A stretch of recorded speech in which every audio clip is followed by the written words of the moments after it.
Hello po mga kabayan, kamusta po kayo? Sana po nasa maayos po kayong kalagayan. Ang inyo pong lingkod, si Kamanong po, dito po sa Tambayang Makabayan ay nagbabalik po at tayo po'y magsama-sama magkomentuhan. Magumpisa na po tayo. Komentuhan po natin. Ito pong pahayag ng ating Senate President Alan Peter Cayetano.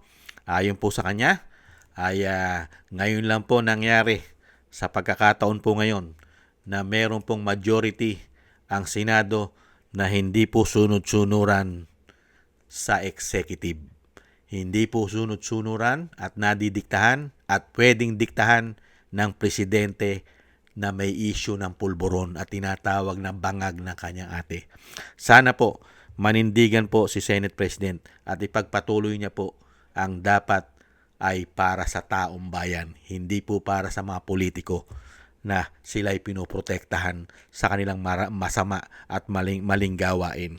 Hindi po ba? Pakinggan po natin ang ating Senate President Alan Peter Cayetano na meron kayong gobyerno na hindi sunod-sunuran, mga kababayan. Ito po siya. Pakinggan po natin.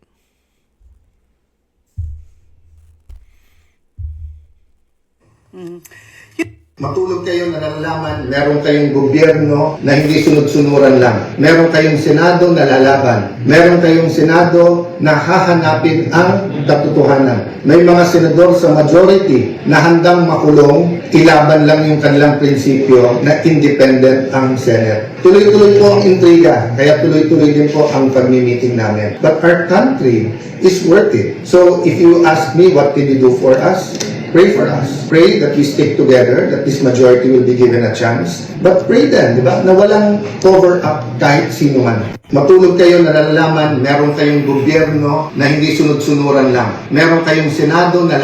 Yan po mga kabayan, yan po ang napakaganda na hindi po sunod-sunuran ang Senado sa executive. Dahil po sa panahon po ngayon, iba na po ang ginawa ng executive. Nagkaroon na po ang executive ng sindikato. Sindikato, di umano. Bakit po? Magkakasabwat po sa pagnanakaw at pamumulitik Hindi po ba? Ito pa po mga kababayan, ang pahayag pa po ng ating Senate President, ayon po sa kanya, at pinag-uusapan na po ito sa social media. Pinag-uusapan na ngayon, ito po, ayon din po, yan po yun, sinasabi ng Senate President. Senate President Alan Peter Cayetano, Senate President Alan Peter Cayetano, first time nga naman, na ang majority ay hindi hawak ng Malacanang. First time, ayon po kay Senate President Cayetano, first time na ang majority ay hindi hawak ng Malacanang. First time. Hindi po ba? Kaya nga po pilit silang pinababagsak dahil hindi po sila hawak. Hindi po ba? At tayo po'y natutuwa dahil kahit po sila'y pinababagsak ay handa pong magsakripisyo ang mga senador kahit po sila'y makulong. Sana po'y gawin nila. Hindi puro salita. Hindi po ba? At ito pa po. Ayon pa rin po kay Senate President Cayetano, solid ang 13. Solid ang 13. Hindi magpapa-11. Senate President Alan Peter Cayetano. Solid ang 13. Hindi magpapa-11.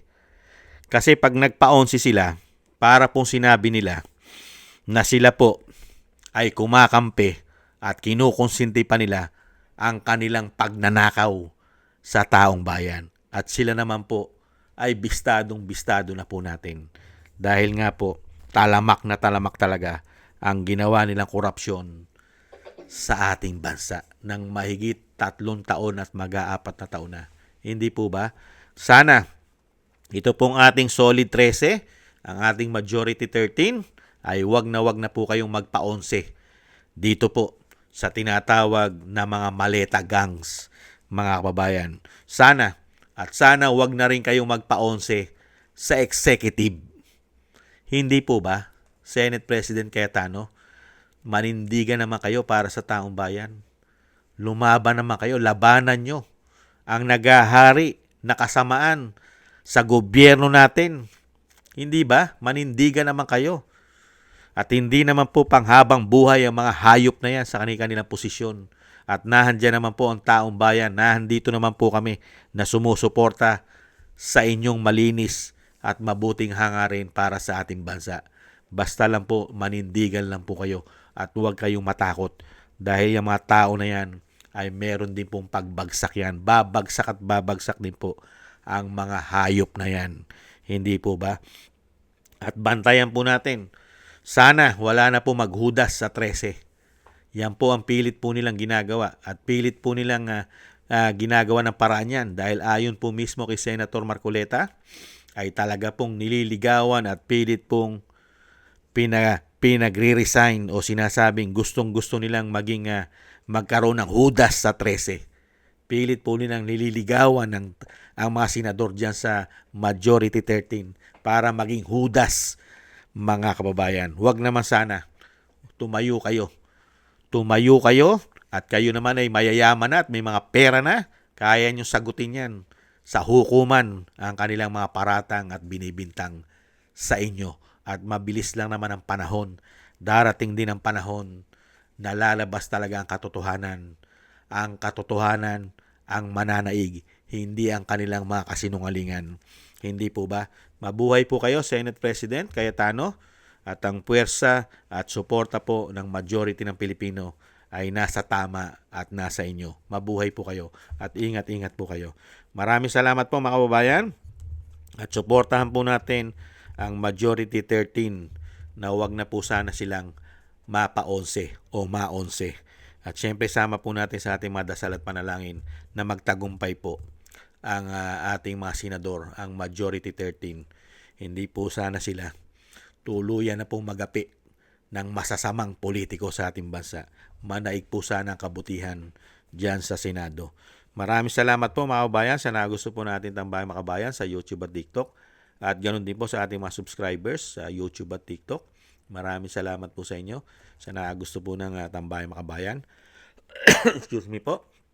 At syempre po, thank you rin po sa mga nagko-comment, like, share, and subscribe at patuloy po nagsusubscribe. Shoutout po sa inyong lahat. Maraming salamat po. At thank you rin po sa mga nagbibigay po ng tulong at biyaya.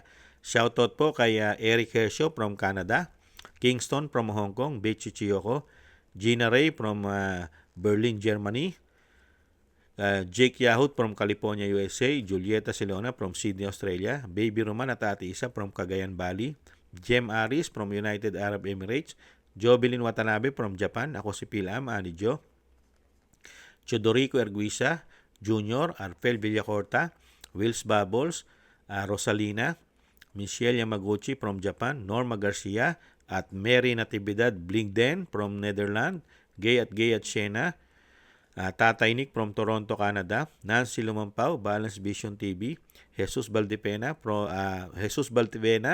at Rolando Guerrero, Mila Yi, Felipe Shapno from Texas, USA, Rolando Timbol from Alberta, Canada, Ma'am LB and Sir Manny from North Miami, Florida, USA, Melchorita Espinosa from Orlando, Florida, USA, Arthur Estraniero from USA, Randy Crispino from Pasig, Mika Ligaspri at Tessie Mantilla from Kuwait, Frank Zamora from California, USA, at Romulo Divinagracia from Bacolod City.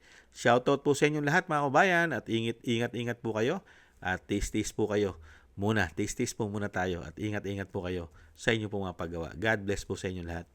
Muli po mga kabayan, kailangan po natin magtiis at samahan po natin ng maraming dasal at panalangin na hindi po magtagumpay ang kasamaan nila sa ating bansa at matapos na po ang kanilang kasamaan.